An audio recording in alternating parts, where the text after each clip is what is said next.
Misol, Ahmad bir ajnabiy kompaniyada ishlaydi. Oyligi juda ham katta. Yaxshigina mashinasi bor, o'zini mashinasi bilan borib shu kompaniyada ishlaydi, haydovchi. Kompaniyani ishchilarini u yoqqa bu yoqqa olib yurish kerak. Endi g'ayridinlar, ajnabiy kompaniya. Ana shu ishchilarni olib yurar ekan, savdo markaziga kirib ketadi, aroq olib chiqadi, vino olib chiqadi yoki tungi klublarga olib borasan deydi. Shunga o'xshagan harom xarish ishlarga ham yurish kerak. Musulmon yaxshi oylik oladi, oylik berayotgan ishxonadagilar g'ayridin. Ahmad bunga rozi bo'lmaydi. Mashinamda harom narsa tashiymayman deydi. Harom joyga olib bormayman bularni deydi. Lekin ishchi oddiy. U kompaniyaning ishchilarini qaytara olmaydi bu ishidan. Mana endi tanlash kerak.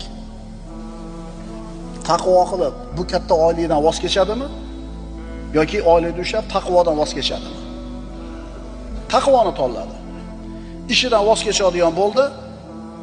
Ana shu kompaniyaning direktoriga borib turib niyatini aytdi. Sababini ham aytdi. Bu agar ishdan ketsa, o'rniga 10 ta xaridori bor. Chunki katta oylik beradi-da.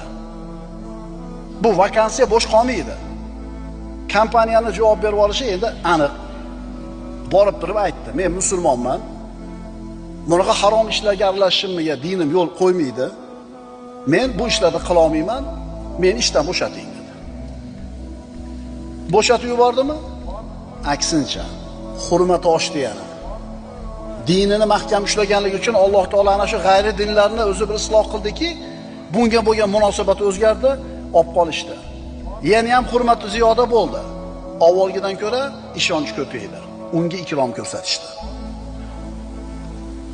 Mansab bilan aljud qilish sizga yoqadigan daromad, sizga yoqadigan kursi mansabdan Allohning roziligi uchun voz kechishligingiz.